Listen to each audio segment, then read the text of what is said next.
Thank you very much and good morning. We are absolutely delighted to be part of this launch of the Inter-American Social Protection Network. And I am one of those who will have to leave shortly after our presentations, but I am delighted to see so many of our team from the State Department and USAID who will be here, because this is a primary commitment of the United States. I'm always pleased to be with President Bachelet anywhere, and of course Chile is a prime example of what we're trying to achieve in social development.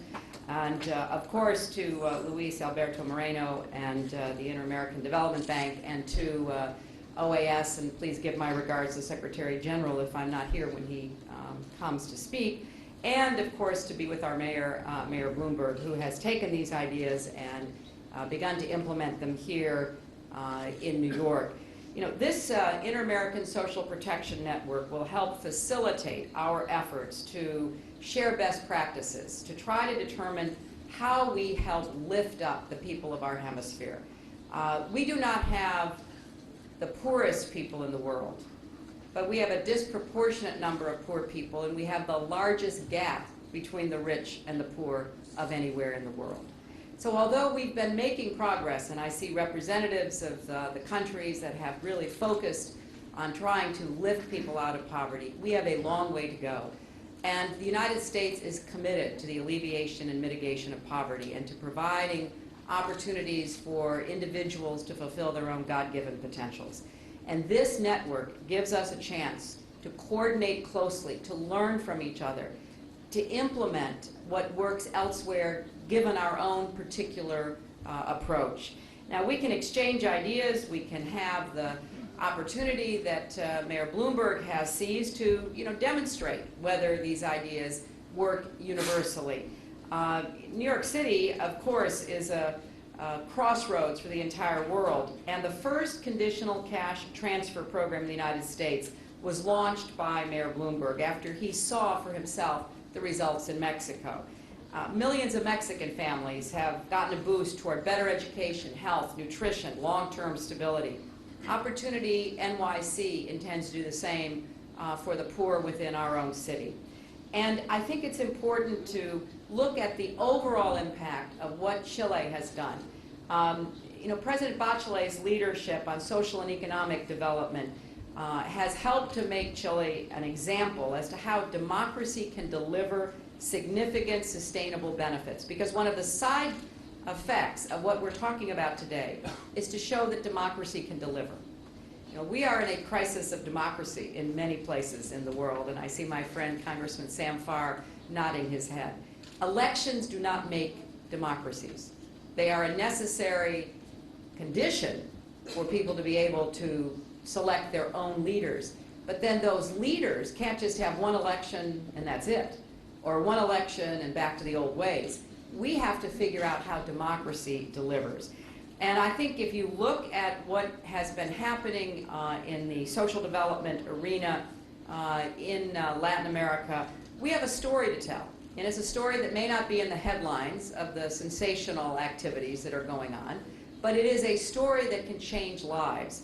And we've seen in remote villages and big cities alike, governments experimenting with innovative approaches to fighting poverty. And conditional cash transfer programs are one example of this wave of innovation right here in our hemisphere. They couple two critical forces, responsibility and opportunity, by giving small amounts of money to parents to visit a doctor for a checkup or to keep a child in school. And with these incentives, governments are making it possible for people to invest in their futures even when their incomes are just a few dollars a day. It isn't charity, it's an investment. And it's an investment in every nation's greatest resource, our people. These conditional cash transfers have given citizens a feeling of ownership and promise about their future. And we have seen the evidence of them taking steps to actually think differently about themselves, to behave differently, to have different expectations for themselves and their families. And the results are promising. According to the World Bank, conditional cash transfer programs have reduced national poverty rates by 8% in Ecuador and Mexico, nearly 5% in Jamaica, and 3% in Brazil. In Colombia, the conditional cash transfer program has led to higher birth weights and improved child nutrition. And I'm delighted that President Uribe will be speaking to the conference later.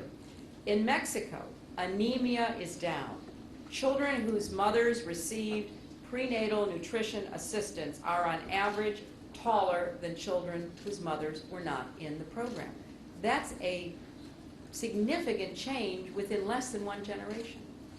Mexico has achieved several other gains as well. The number of families that start small businesses has increased significantly, and so has school attendance. Mexico has taken on the school dropout crisis among girls by paying parents more if their daughters stay in school. And as a result, the dropout gap between boys and girls has begun to close among participating families.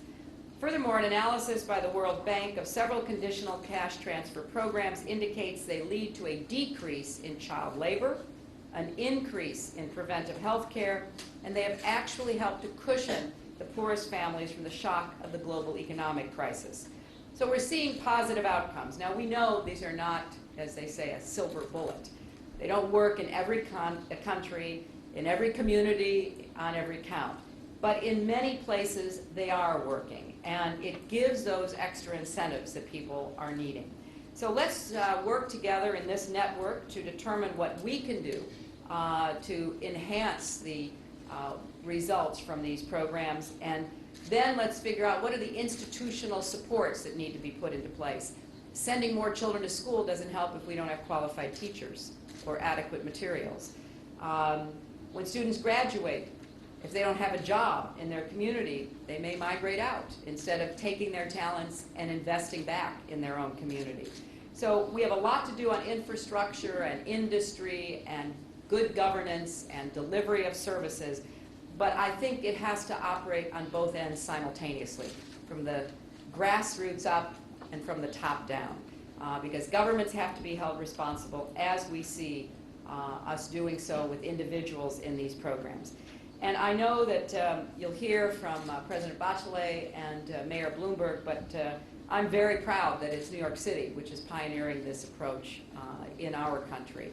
I had 8 wonderful years representing this city and this state, and if it can make it here, it can make it anywhere, Mr. Mayor. So the United States is proud to be a member of the Inter-American Community, and we are committed to the long-term success of this social protection network. We believe that this network will help fulfill the promise embodied in the democratic charter that our country signed 8 years ago. And together we will lift more young people and old alike out of poverty, give more children a chance at that better future, strengthen democracy, and deliver results for people who need us to do so. Thank you all very much.